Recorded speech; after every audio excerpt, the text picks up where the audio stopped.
Good evening, everyone. Welcome back to day 20 of our free training program on Python for AI. So, till now, we have learned about functions which help us reuse code within the same program. So, we have completed the introduction part of functions, and then the parts of functions. So, there are two parts. Firstly, function definition, and then function call. And then the syntax for defining functions in Python is we need to use the keyword def space the function name and any formal parameters if there are any, and then we need to write the function body. So this is the function heading and this is the function body, and then we need to call this. If we want to call this function, we need to use the function name. So anywhere in the code we need to write the same function name and give any arguments if there are any, or else just call it this way, such that when the function is called, so all the lines in the function will be executed. And then we've learned about the four approaches to define the functions. And we also learned about arguments and parameters. So parameters are the variables which we define in the function definition. And arguments are the variables which we use in the function call. And then we also got to learn about the types of arguments and parameters, which are 5 types. And then there are global and local parameters. So the parameters which are the variables, global variables are the variables which are accessible throughout the code. And then we have the local variables which are accessible only inside of the function. So these local variables are only inside a function and these cannot be accessible by functions or the remaining code.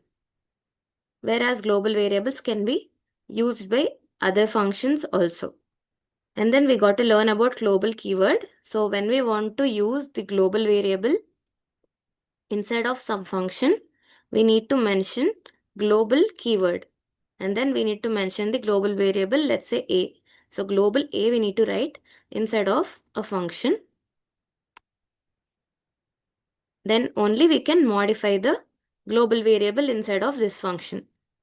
If you want to just read it, you can write print A, such that there is no local variable with the same name A. So if not, if you want to modify the global variable, you need to use the global keyword. And then we have the globals function. So globals function returns the dictionary of global variables, global functions and inbuilt functions, etc. Then we also learned about the lambda functions. So lambda functions are also called as anonymous functions. So these functions are used to write a function without even mentioning a name for the function, and in one line we can write the function easily, rather than the normal function which are in multiple number of lines. We can just write the function in a single line using the lambda function. And then yesterday we've learned about the special functions. So special functions are 3, that is filter, map and reduce. So these are the 3 special functions in Python. So yesterday we've learned about the first 2, that is filter function and map function. So filter function filters the elements based on the condition, and that condition we can apply using a function. And then we learned about the map function. So this function will perform the transformation of elements inside of your existing iterable object, and they will be applying a function to this iterable object and we will get a new iterable object. So we are transforming the elements inside of an existing iterable object. By applying a function, we are getting a new iterable object. So today we're going to learn about the third special function in Python, which is reduce function. So let's get into the topic. So the reduce function is used to reduce an iterable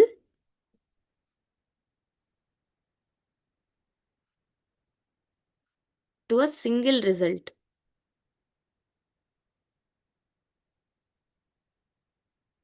by applying a function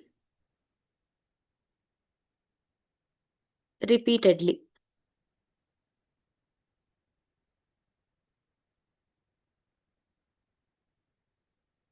So reduce function, what it does is, it will reduce an iterable object into a single result by applying the function repeatedly on the elements of that iterable object. So the syntax for reduce function is, we can use it like var name equal to reduce of the function name comma iterable object.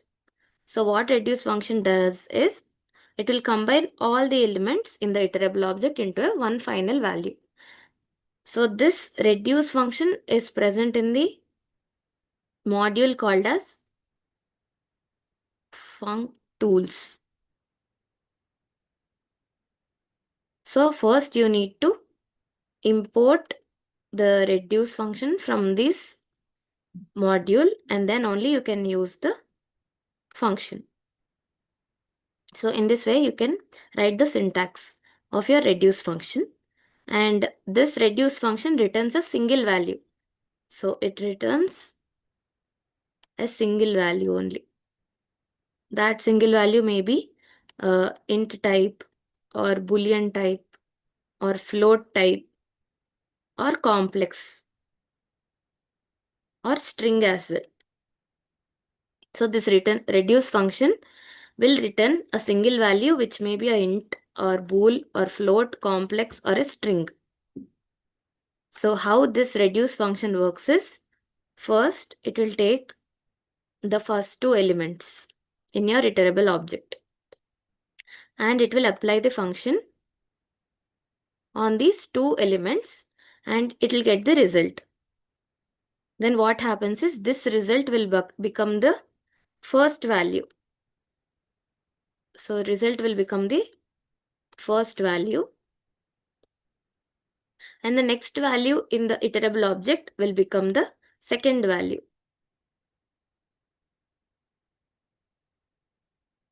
So result will become the result of first two elements becomes the first value, and the third element in your iterable object, that is the next value, will become the second value. And then again we will apply the function and get the result. And again this process will repeat. That is, this result will become the first value and the next element in your iterable object will become the second value. In the same way, till the end of the iterable object, the function will keep on be applying, and at the end we will get the final result. And this final result will be a int or bool or float value or string or complex value. And it will return this final value as a single value. So let's take an example. So before taking example, so the important thing is, this function is available only in the module which is called as functools module. So you need to import this module. So we'll learn about modules in depth, but so this is called a module and we need to import this module, and then itself you can use the reduce function, and this reduce function will work step by step, that is pairwise. So reduce function does the aggregation. Aggregation means combining all values into a single value. Now let's learn about the examples so we'll understand how it works.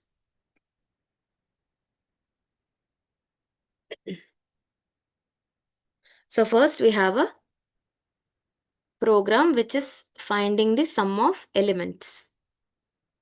So first if you see here, we are importing the module. So we are here importing the whole module. So when you want to import the whole module, you will use the import keyword. So you'll use the import space the module name. And everything inside of this module will be imported into your program. And then we are printing enter list of elements separated by space. So this will be printed, and then this list will take the input and it will split it based on the spaces, and each value will be taken from this iterable by this for loop, and that value will be converted into integer value. So that values will be in our list, and we'll get a list of values, and this list will be used as the iterable object inside your lambda function. So this is the function part and this is the iterable part for your reduce. So as we imported the whole module, we need to use functools dot the reduce function. Instead of that, we'll have the function comma iterable object. And then it will take the values and apply the function. That is, it will take two parameters and apply addition, and it will move on to the next and apply the same, and it will give the result as a single value at the end. Now let's run the code and we'll understand it. Let's say I'm giving 10, 20 and 30. So we got the output, enter list of elements separated by space, and I've entered 10, 20, 30 and the type of result. So the type of result is int type. So the return, so it returned a type int and the sum is 60. So how did it calculate is, first we've imported the whole module and we'll print the enter list of elements separated by space. So this is for the user to enter the input, and user will enter the values separated by spaces. So we have entered 20, 10, 20, 30. So what happens is the input is taken by this function here inside of your list comprehension. So this input function takes the input from the user, and as you know, input function will be taking the input as a string, right? So initially it will be taken as a string, and dot split will do the splitting of the values based on the empty spaces between the values. So if you see here, we have the empty spaces here, and it will split the values based on the empty spaces. And so after doing the input function dot split, so the input will become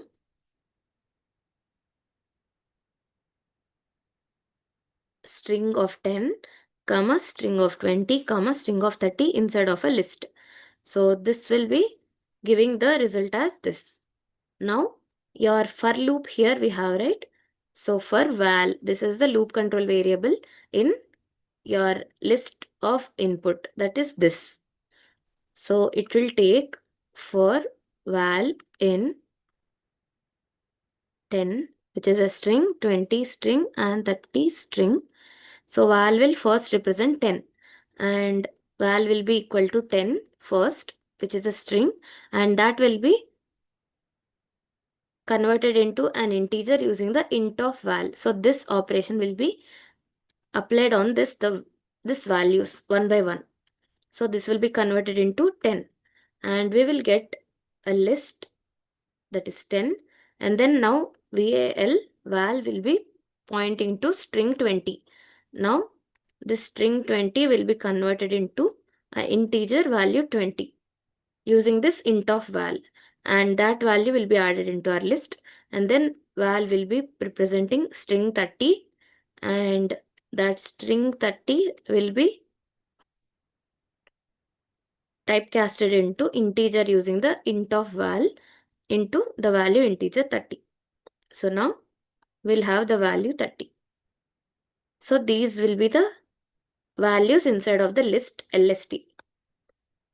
So now LST will be equal to 10, 20 and 30. So now we have the list. Now we have RES, which is the result, that is equal to functools, that is the module. So when you imported the whole module, you always need to write the module name, and then dot, you need to use the function or variable or a class, and then you need to use the function.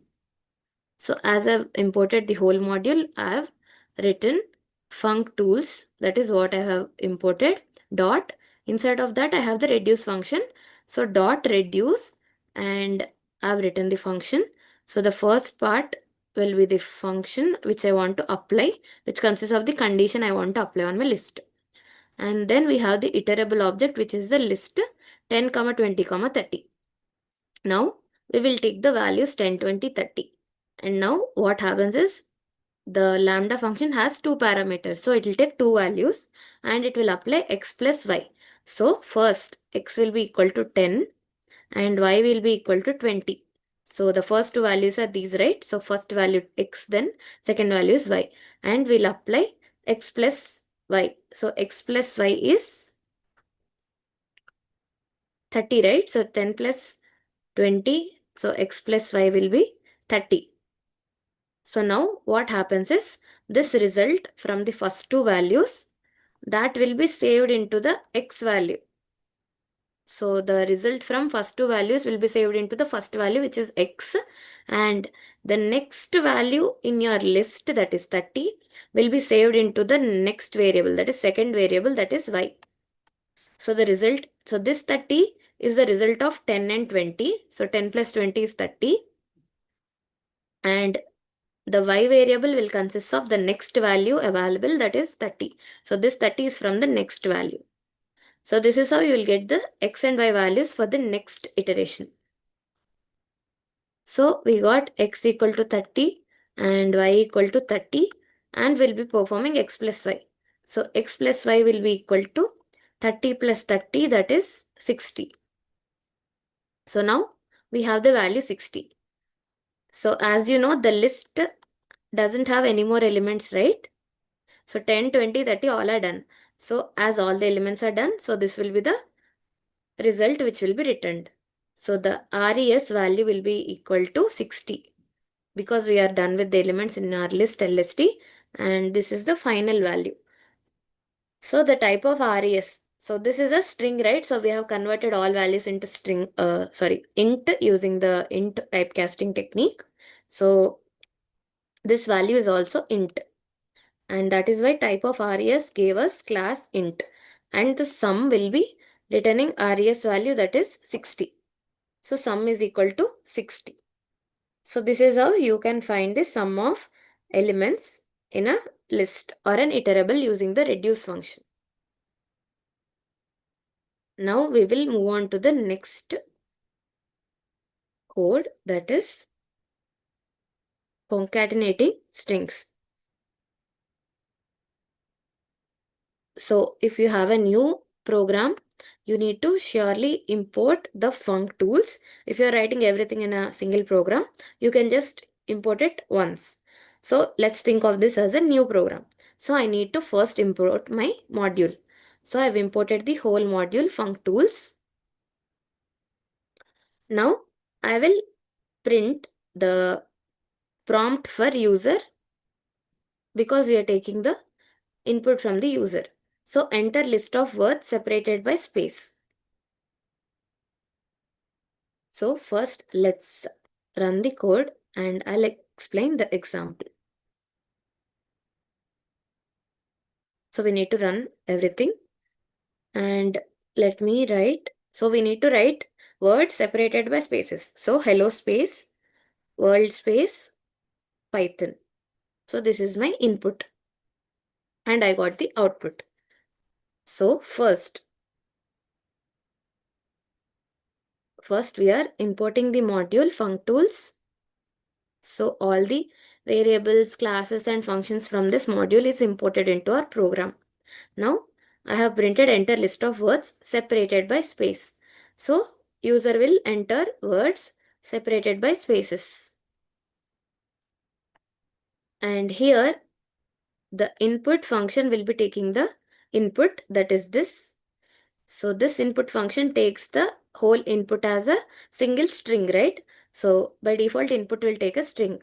So it will take the string of hello world Python. So it will take a string and we are splitting using the dot split function. So what dot split function does is it will split the values based on the spaces between them. So we have here space and here. So we'll split it based on the spaces. So the value will be list of. So hello is a string, comma, world is also a string, Python is taken as a string as well. Now for, we have the for loop. So for val in this iterable, that is this. So first the val will be taken. So first hello string is taken. So val will be equal to the hello string. And this string of val will be applied on each element using this for loop in this list comprehension. So in case any value is not a string, is not taken as a string, so we will ensure to change it or typecast it into a string using the string function. So now this value will be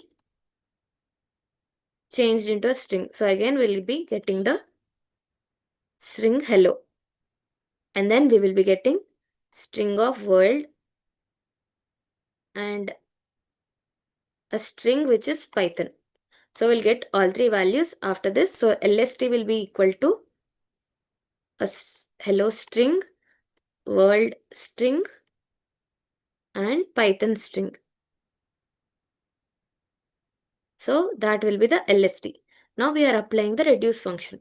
So the result res variable equal to the module name dot the function from that module, and in that function we have the function we are applying on the iterable object and the iterable object. So the iterable object here is this list of string values hello world Python, and we are applying. So we are concatenating each string. That means we are adding each string and writing it side by side. So hello space world space Python is our output. So first what happens is X will be taking the hello and Y parameter will take the world string. And what operation does is X plus space. So using a empty space in a string, we are adding it. So as we are concatenating, we need to mention the space. So what this does is it will be concatenating these values and separating them with a space. So the output will be hello space Python. Sorry, hello space world. Now we got the result for the two values, first two values. So this part will be now saved into the first parameter, and the next available value will become the second parameter, that is y. So now y will be Python, and now we'll again apply the x plus the space plus y. Now this whole thing will be combined into, so x plus y will be hello space world space Python. So that is our result. So this here first we will output the original list, that is hello which is a string, world which is a string and Python which is a string, and then we'll output the result which is a string as well. So that is hello world Python. So this is our output. And then we have a program to find the maximum value and minimum value using the reduce function. So first as usual we need to import the module. So this is our module name and I have imported the whole module func tools. And now I'll be prompting the user to enter the input. So we'll enter the input separated by spaces. So I'll enter 3, 4 and 5.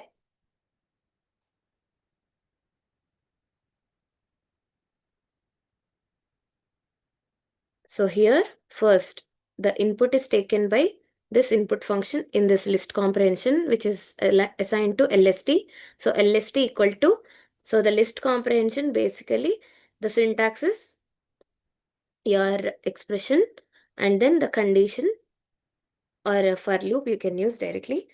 And here we have the input function which will take the input which is given by the user, and based on the spaces it will split the values. That is, it will split the values in this way and it will save the values in a list as a strings, and using the int typecasting function. So these will be typecasted into int values, that is 3, 4 and 5, and these values will be in the list LST. So now our LST list is 3, 4 and 5. Now we are trying to find the maximum value, that is the big value. So we'll use the module name dot the function inside of that module, which is the reduce. And first we'll write the function which are applying on the list, that is the iterable object.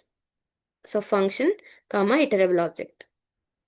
So what we are applying is, first we have the parameters x and y.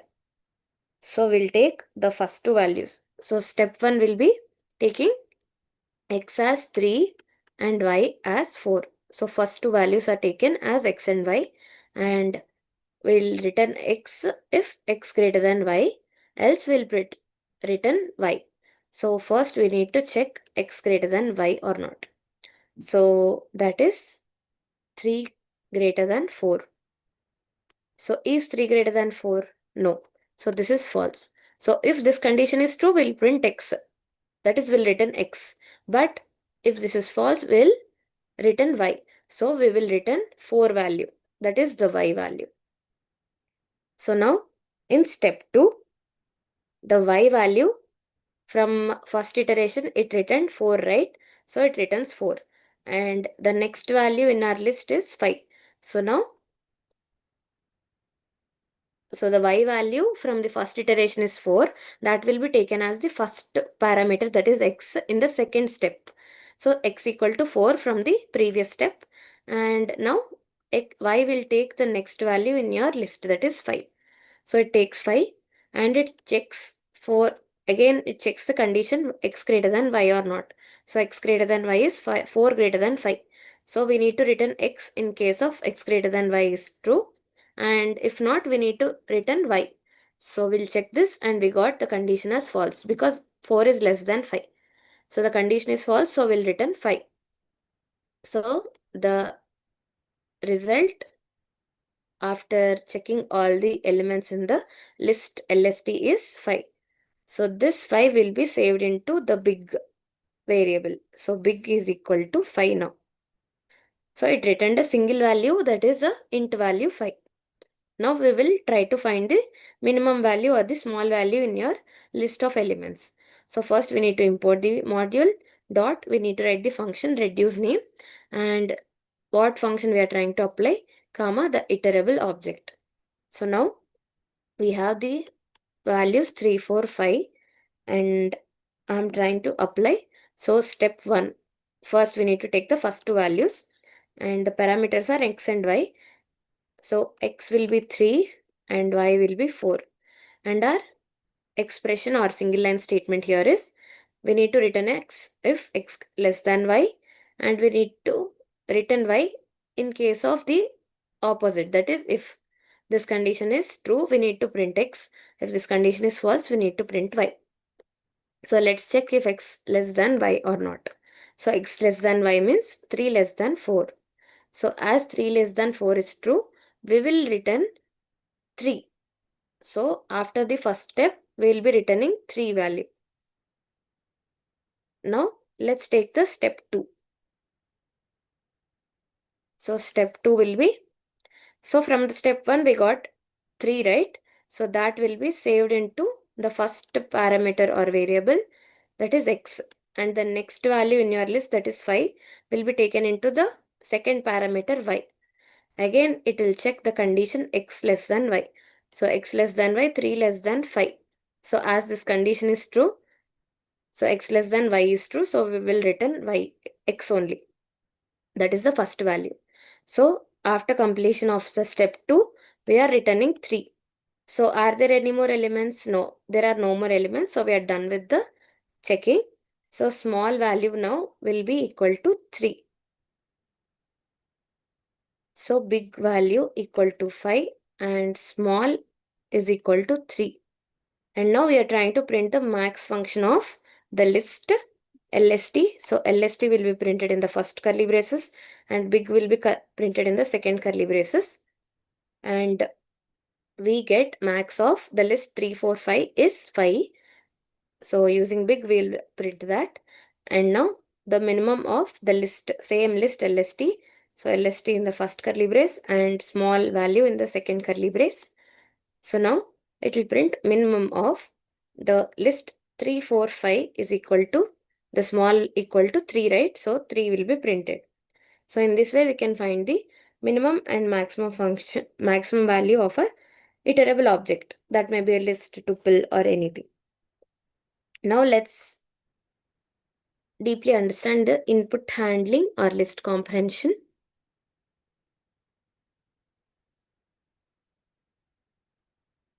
So list comprehension, we have been using this. So mainly we will assign a variable such that that will be equal to the list comprehension syntax is expression, and we'll write the for loop that is for the item control variable in the iterable object. So we'll give a iterable object and we'll take each item from this using the for loop and we'll apply the expression, and then the output of each step will be the list. So we'll get a new list of elements from the old iterable by applying the expression. So here the expression is an operation to perform on each item, and item is the temporary variable or the current element in the iterable, and iterable is a source sequence like a list, tuple, string or a range. So here we are giving a space separated input. So let me run this. So enter elements dynamically from KBD separated by spaces. So we will give the input as 1, 2, 3, 4. So it will print this to get the input from the user, and this input function will take the input given by the user and it will convert it into a string. So this whole thing will be the string, and we are splitting this based on the spaces between them. So we gave spaces between the elements, and dot split will split them based on the spaces, and we will be getting a list of string 1, 2, 3 and 4. So this will be the iterable here. So as we learned, so this is the iterable, that is a list here, and for x, so x first refers to the first element and it will apply the int of x and it will convert it into the integer 1, and then x will represent 2 which is a string and it will convert it into integer 2 using the int of x, and then 3 and it will convert into the int value 3, then 4. Now the list LST will consist of the values 1, 2, 3, 4, which are all integer values. Now the content of list will be printed using LST, and we will get content of list equal to 1, 2, 3, 4 in a list. Now we will give the input as a comma separated values. So let's run this. And let's give the input by separating them with commas. 10, 20, 30, 40. So first, this prompt will be given, so it will be printed for the user to enter the elements. by separating them with commas. So this input function will take the input from the user, and we are using the dot split function, and we are splitting based on the commas. So if you don't give anything, it will take the space, right? So if you specifically mention a comma inside of this parenthesis, so based on the commas only, it will separate the values. So this input function takes a string 10, 20, 30, 40. And this split function, so it's splitting based on the commas. So it's split based on the commas. So wherever the commas are there, there will be splitting happening. Now, this iterable will consist of a list 10, 20, 30, which is a string, and 40, which is a string. So this is the iterable here. And we'll take the for loop. So for val in this iterable, so val will represent 10 first, and it will apply the expression float of val. So this will give us the value 10.0, and val will represent a string 20. So it will return 20.0, and it will represent 30 string. Then it will give 30.0, and it will return 40, which is a string, and it returns 40.0. So now this is the new list. So this is the output of the list comprehension, and LST1 is equal to the list 10.0, 20.0, 30.0, 40.0, which are all float values. Now we will print the contents of list using the variable LST1. So content of list equals to LST1, that is a list which consists of 10.0, 20.0, 30.0, 40.0. Then we are taking the input and separating them based on the hash values. So here we are asking the user to enter elements separated by hash values. So hashtag here. So this is the hash value, and if you give input, so 1 hash 2 hash 3. So what happens now is it will take, so this input function takes the whole input here, whatever the user is giving, and this will convert this into a string which consists of 1 hash 2 hash 3. And this split function will split the values based on the hashes between them. So wherever the hash is there, splitting will happen, and this result will be a string 1, string 2, string 3. So this whole iterable is equal to this list. So this whole iterable is equal to this list by, so this is the result. And for val, so this val first represent the 1, and we are applying the expression string of val. So this will convert this 1 into string. So initially if it is not converted into a string, so we are making sure it is a string now. So this will be converted into string, and this 2 will be converted into a string, and 3 also will be converted into string one by one. So the output will be 1, which is a string, 2, which is a string, and 3, which is a string. And now we will print the list LST1 using, so this print function, and we'll print this list. So contents of list is 1, 2, 3, which are string values. So this is how we can use the list comprehension and get the input from the user, and we can manipulate the input. So finally, the reduce function. So the reduce function combines the values step by step, and it will give the output as a single value. Only one value it will give. So that may be a int value, or a boolean value, or a float, complex, or a string as well. So this will be the output. So what reduce function does is it will perform the aggregation of all the values, and it will return a single value at the end. And list comprehension, what it does is it will take the input. So the examples we have taken is it will take the input, and it will split based on the exact thing we give, and it will convert them into a list. And then we'll have a list with all the values separated by commas. So this is the list comprehension which we have done. So finally, the filter function is used for filtering elements, that is selection, and map function does the transformation of elements, and then reduce function does the aggregation. So I request everyone to note down this problems, and as we are done with the functions topic, please practice these problems and try to get the answers so you can use all the topics we have learned and you can get the outputs. So please take a screenshot of this.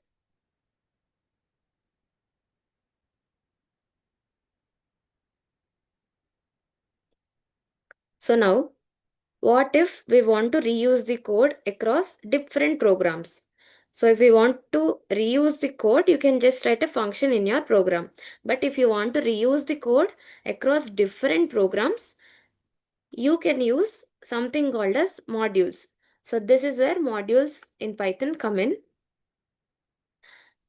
And first we'll learn about the purpose of modules and what is a module, and then we'll learn about the types of modules and also the steps for developing a user-defined module. So there are built-in modules and user-defined modules. So we'll also learn how we can create a user-defined module ourselves. And then there are number of approaches to reuse these modules in your programs.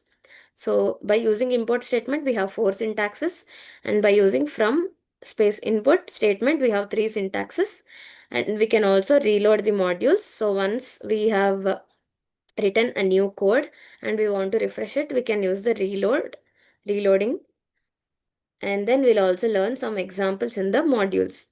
So first, what is a module? So module is simply a, a file which consists of variables, functions, and classes. So module is a file which contains variables, functions, and classes. You can also define it as a collection of variables, functions, or classes, or a collection of reusable code.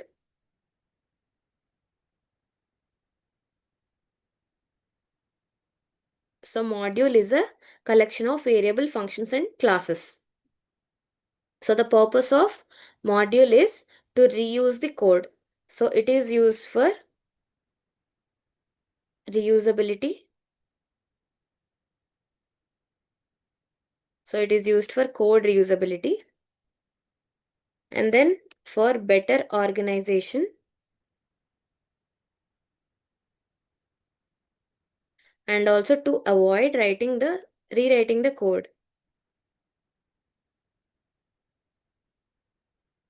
So a module is used for code reusability, better reorganization, and for avoiding rewriting the code again and again.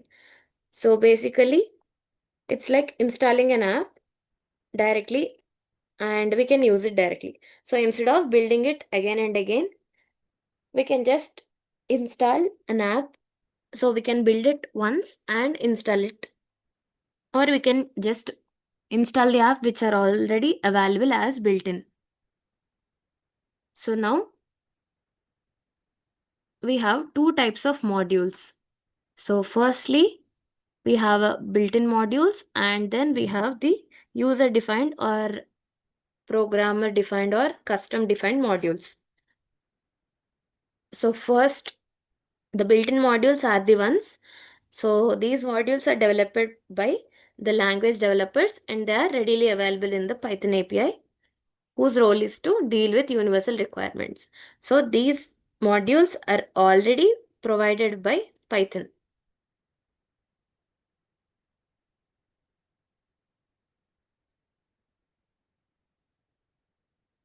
So for example, as we used a module before, functools, and then we have SYS module, and then we have random module, OS module, RE module, threading module, etc. And then we can also create some modules ourselves and we can use them. Those are called as user defined modules. So these are created by the programmer or the user.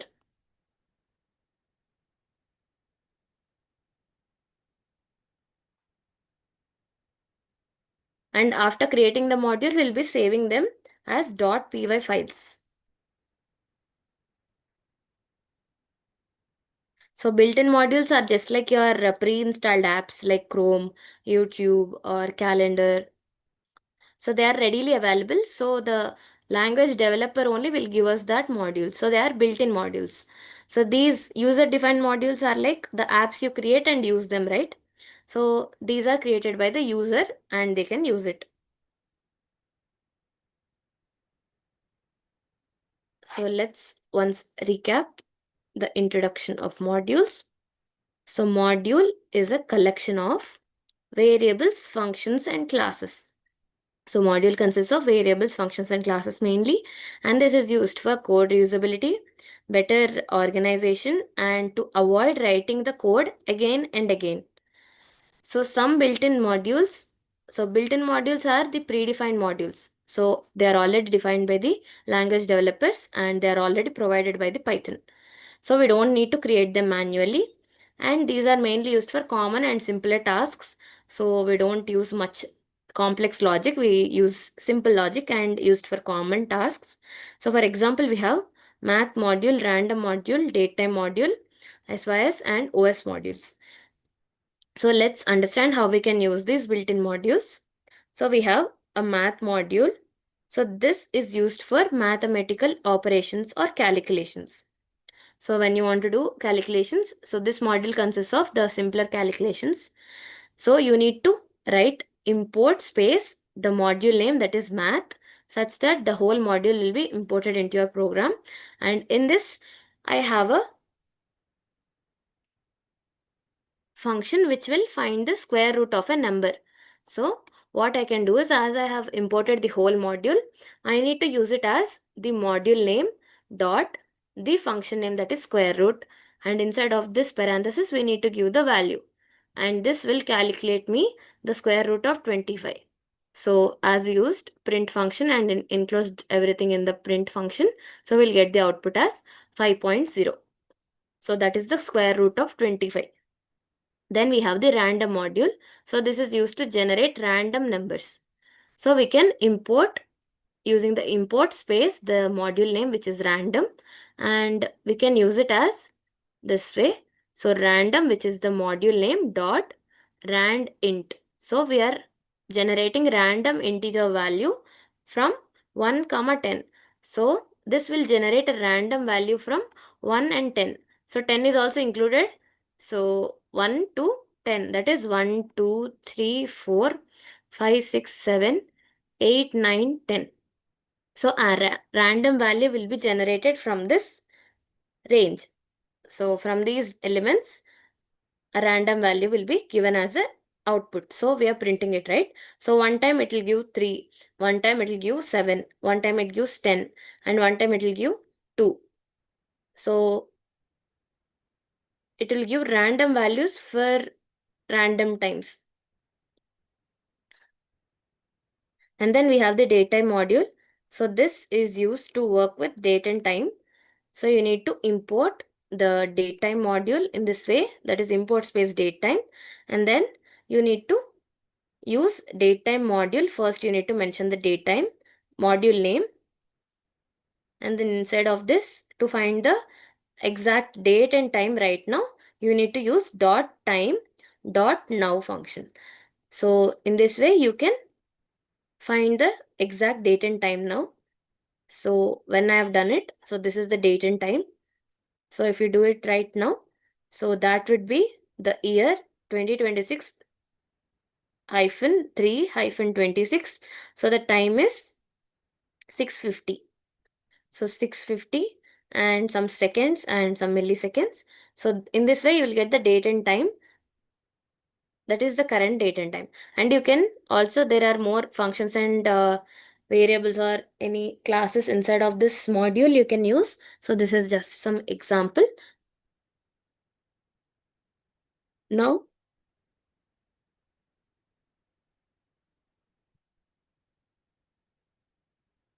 So we have some examples. So we have a module named as calculation. So inside of this calculation module, we have subtraction operation.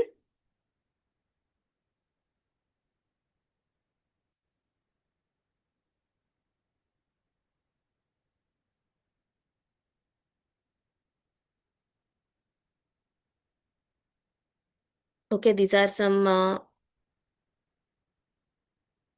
user defined modules. So we don't have them yet. So now let us learn the development of user defined modules. So we have built modules like, so we have built-in modules like math, random, and OS, SYS, garbage collector, GC, right? So these are all built-in modules which will perform simpler calculations. But in real world projects, we might want to organize our code or we want to create our own modules. So we can use these steps to create our own modules. That is the user defined modules.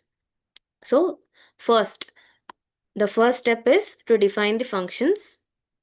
So first we need to write the functions based on our requirement.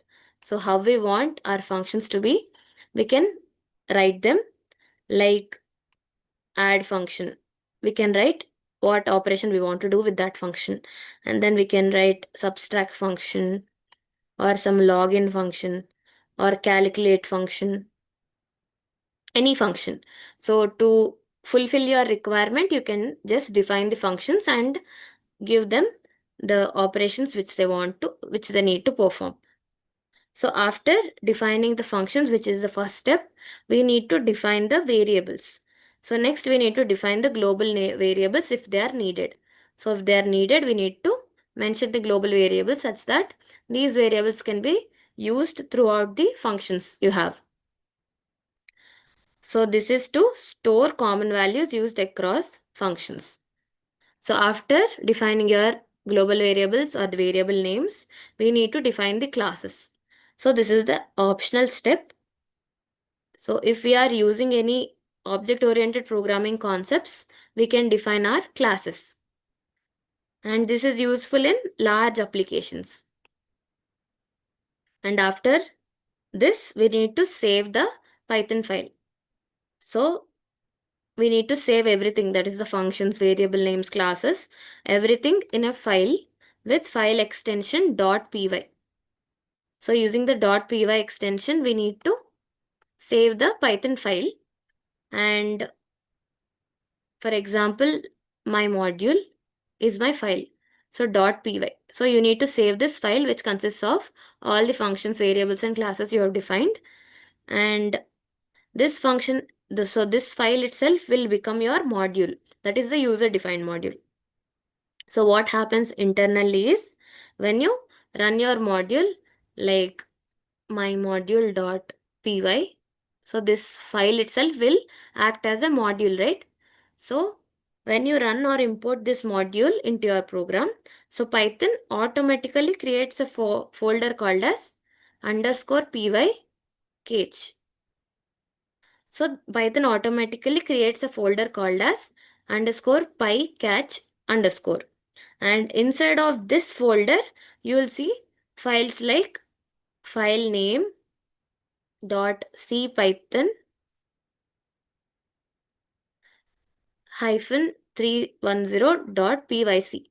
So you will find the file names like this, file name 1.cpython and file name 2.cpython and so on till n. If you have n number of files, so if you import them, they are imported in this way.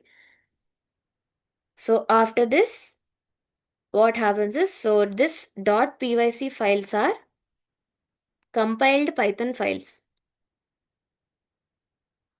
So this _pycatch_file consists of .pyc files which are compiled Python files. So what this helps us is, it will helps the Python code to run faster. So you can run the code faster, and you don't need to create it manually again and again. So it will save a module inside of your PyCatch file such that you don't need to import it again and again, or you don't need to create it again and again manually, and you can run your Python code faster from this folder. So to create a module, first you need to write a function, and then you need to define the variables, and if there are any classes you need to define them, and you need to save everything into a .py file. And after saving them into .py file, so this file will be saved into underscore PyCatch file. So Python automatically saves your module into this PyCatch file in the .pyc form, and this .pyc is the compiled Python file, and it will help your Python to run code faster, and you don't need to create it manually. So you don't need to create this folder manually. Python only will automatically create it, and Python automatically optimizes it using this folder.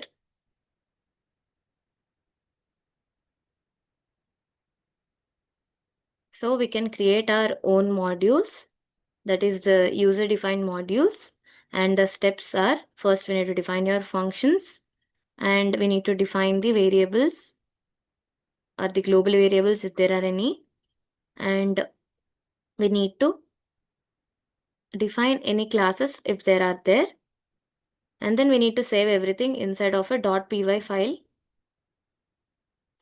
and then this .py file will act as our module, and we can import this module. So for example, we have a module. So I've created a module named mymodule.py, and this consists of two functions. So that is add function and greet function.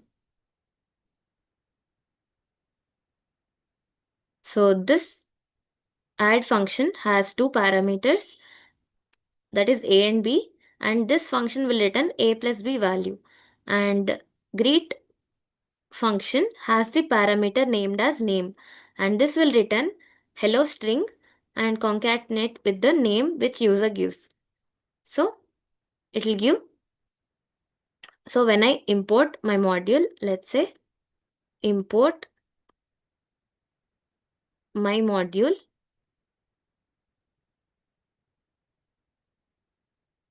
and after importing, if I try to do add 4, 3. So what this does is, it will use the function, that is the add function inside of our module, and it will return a plus b value. So this will return the output a plus b, that is 4 plus 3, that will be 7. And then if I say greet and I give a name John, so this function will be used from the my module, and the function inside of greet will be called, and it will return hello, which is a string, plus the name we give. So this will give the output as hello John. So this way you can create your own modules, and you can save them as a .py extension, and you can import them, and you can use them, reuse them, and organize your code as well. So now your mymodule.py is a custom module, and one important point is your files must be in the same folder. So the files must be in the same folder or in Python path.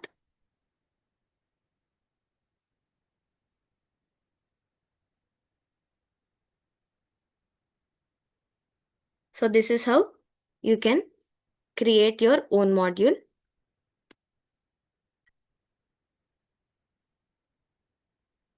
So mainly for importing your user-defined modules, we have three methods.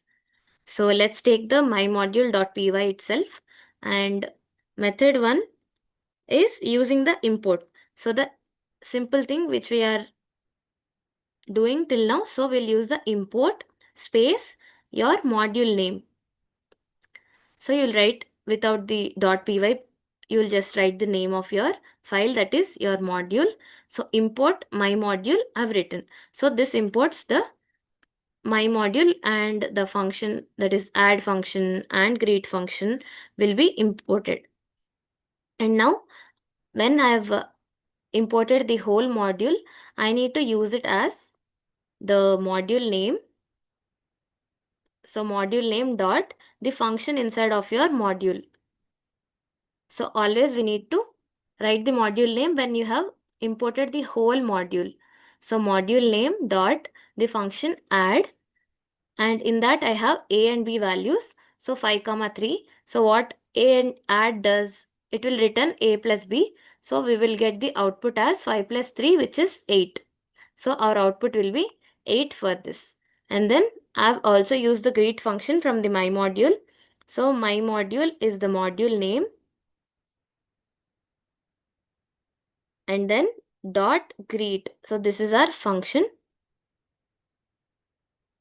So this, what it does is it will return hello, which is a string, plus it will return the name. So whatever name we'll give here, it will return that. So let's take an example, Jane. So that will return us hello.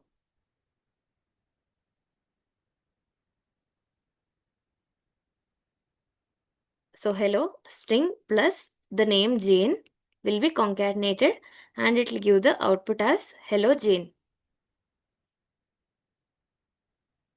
So you need to always access your module and the functions inside of module using module name dot function when you have imported the whole module.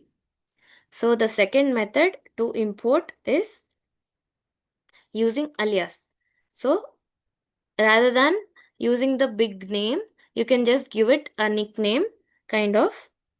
So how you can do it is import space your module name as M. So this is the alias.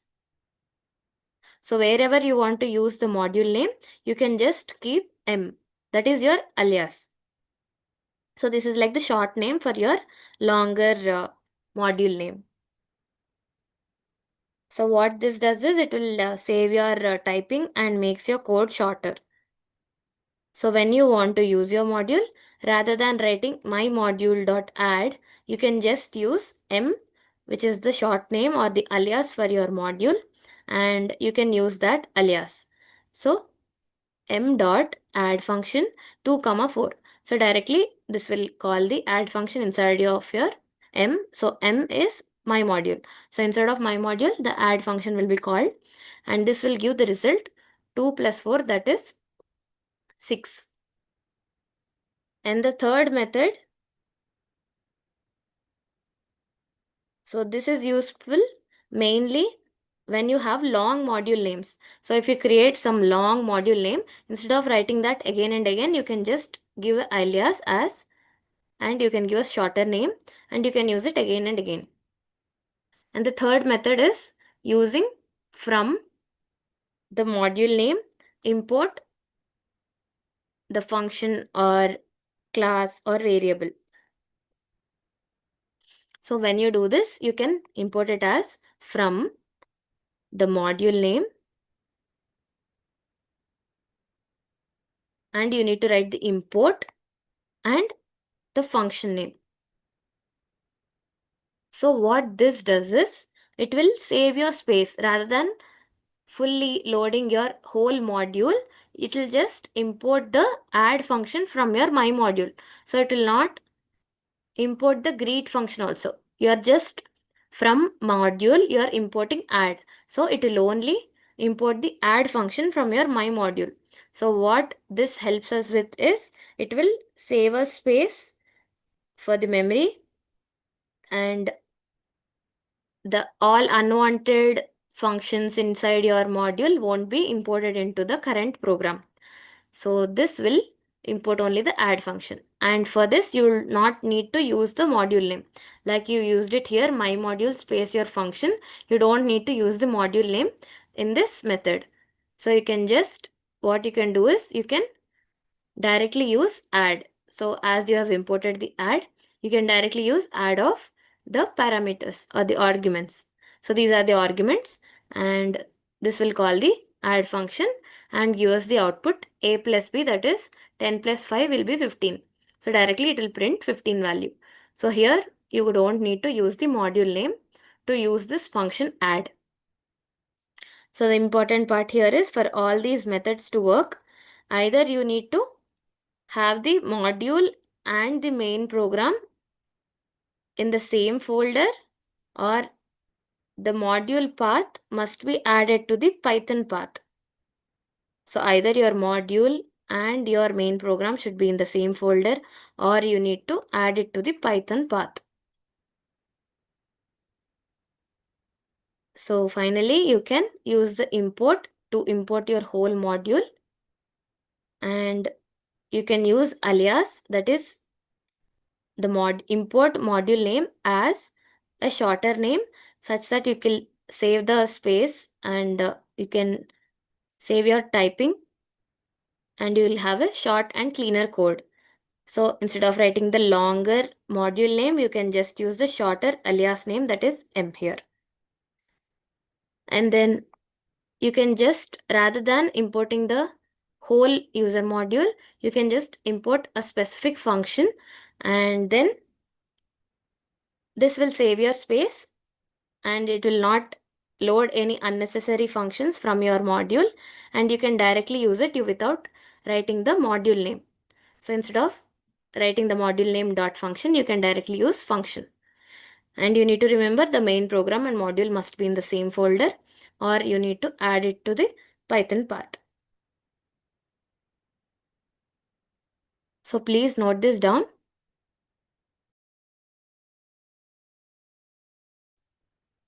So let's see some custom modules.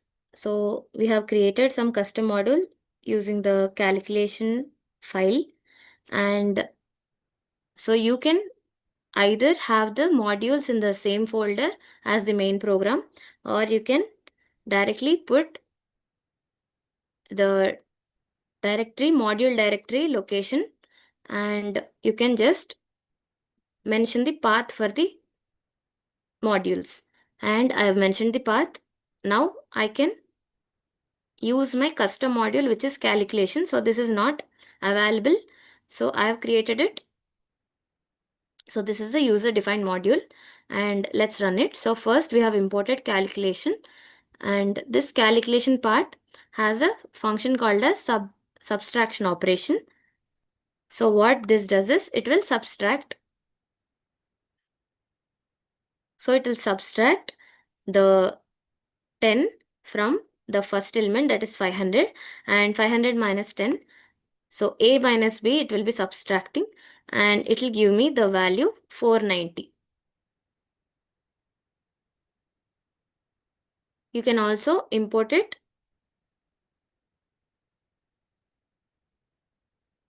So here I have imported a custom module, which is Python info. So this Python info has the variables. So PF name, I've given it as the inventor name, that is Guido van Rossum, and the PC name, that is the country name. So where Python is created, that is the Netherlands. So I've given it already in my Python info module, and pi is the value of pi, that is 3.14. So if you see here, I've imported the module Python info.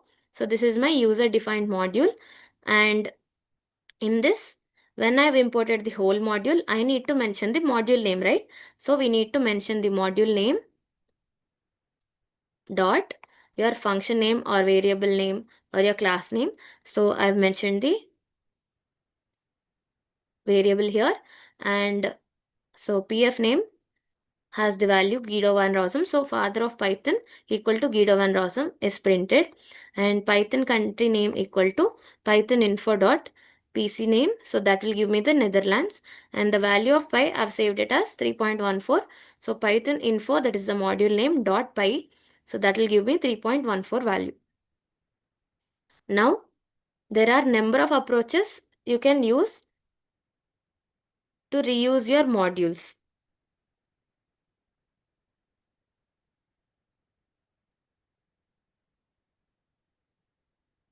So firstly, we are going to understand how we can reuse modules in Python, which is very important concept for writing the clean and reusable code. So why do we reuse modules is, in Python, modules mainly consist of variables, functions and classes, right?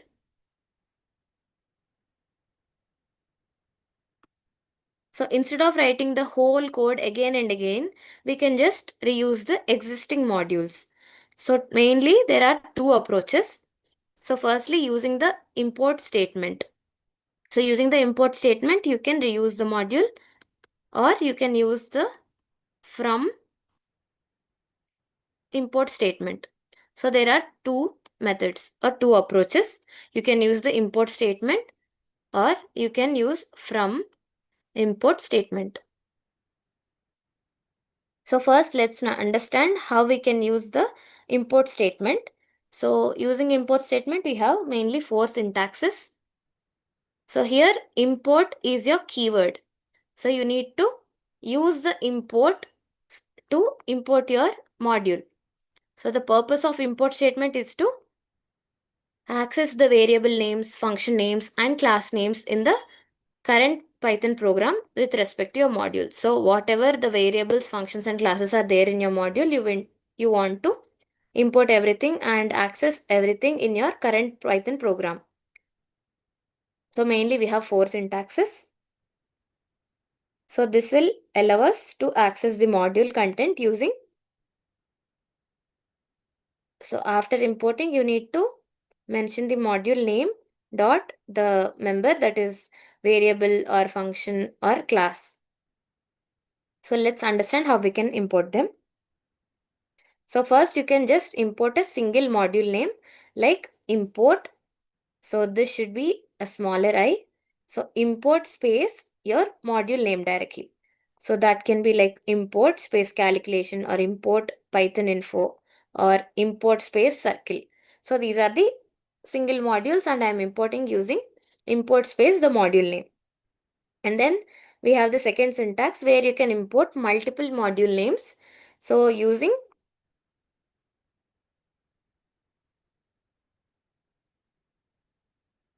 so you need to write the keyword import and you need to write the first module name, comma, second module name, comma, and so on, how many modules you wanna import.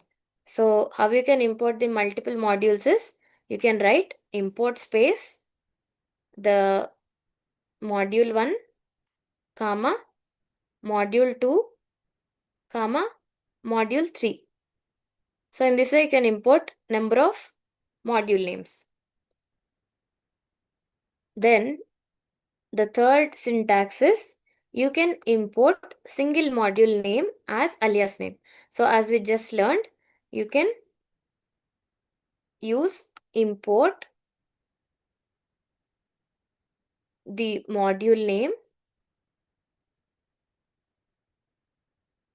and when you want to write the alias or the short name for your long module name, you need to use as, and after that you need to write the shorter name, which is your alias name. So import space module name space as space your alias name. So for example, we can import, so our custom module we have as calculation, right? So import calculation space as space C.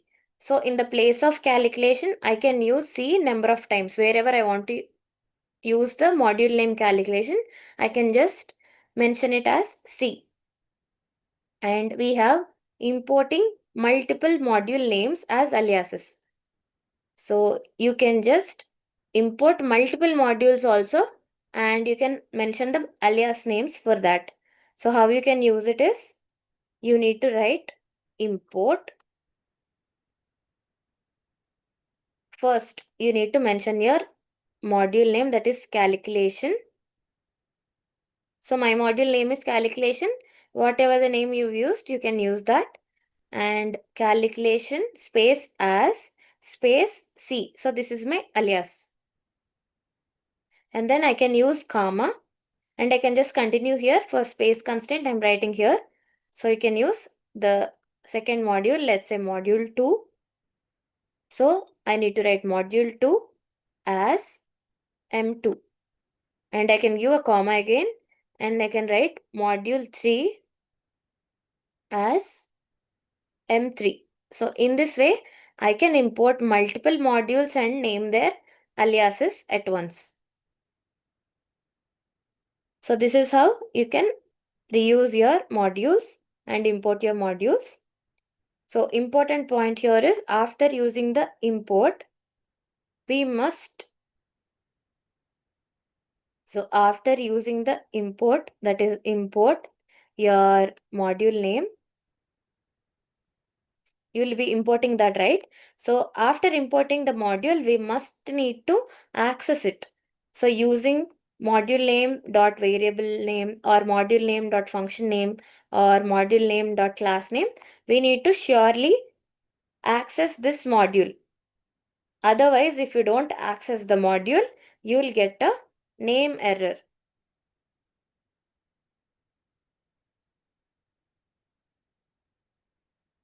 So after importing your module, if you do not use it, you will get a name error. So you need to surely access the module using module name dot variable name or module name dot function name or module name dot class name. So these are the 4 syntaxes using import statement. Now let's learn the second, that is using from space import statement. So here we will import specific elements directly. So rather than importing the whole module, we will just import a specific element like function or specific variable or specific class. So this will save our space. So the first syntax is import. So first you need to write the from keyword, from space your module name from which you want to import, space the import keyword, and you need to give a space again, and you can write the variable names or function names or class names inside of this module name. So for example, from space calculation, which is my module, space import keyword, and inside of calculation I want to import 2 functions, namely subop and addop. So I have given the function names using the commas. So multiple functions also I can import. So here, unlike when you just use the import, so when you just use import and give the module name, when you are using some function inside of that module, what you need to do? You need to write the module name dot the function. Always you need to write the module name dot function. But in this, you don't need to mention the module name again. When you import specific functions and specific elements directly, you can use them directly in your code. So instead of writing calculation.addOp, I can directly use addOp function and I can call this function using my values. So these values will be my arguments and addOp function will be called from the calculation module, and directly this will return me the value 5 plus 3, that is 8. So you don't need to write the module name when you want to use the element, which is the function or variable or class. Then second, we have the syntax 2. So importing with alias. So how you can import is from keyword space your module name space import space your variable name as alias name, or you can use a function name space as space your alias for that function, or class name space as space alias name. So in this way you can use it. So for example, we have from space calculation, which is my module, and we use the import keyword, and I have a function here. So function name subob as sp. So this is the alias. So this is the alias name. Comma, I can import multiple functions at once, right? So I can use addop, so which is another function name as alias name, ap. So this is the alias. So when you want to use these functions, you can directly use sp or ap. And then we have one more example from, I'm importing from math module. So from math, I'm importing square root as s and pi as k. So from the module name, import the function name as the alias s and pi function or pi variable as k. So in this way, you can reuse your modules. And then we have the third syntax. So this syntax just imports all the variables, functions, and classes. So from module name, import asterisk. So this asterisk represents a wild character and it instructs the PVM to import all variables, functions, and classes. So this is not so recommended because it will provide required variables, functions, classes, and also it will also provide the uninterested variables or not required functions or classes. So this will take more memory space and it will take more execution time also. So this syntax is from space, module name space, import space, asterisk. So this will import all the variables, functions, and classes from the module. And it will also bring unwanted variables and it will use more memory. So this may cause confusion or it will take more memory space and execution time. So this is not so recommended. So you can use from space, the module name calculation, space import, and then asterisk. So after importing, you can access the variables and functions and classes. So this is not recommended in your large programs. So just use the simpler ones and import whatever you need.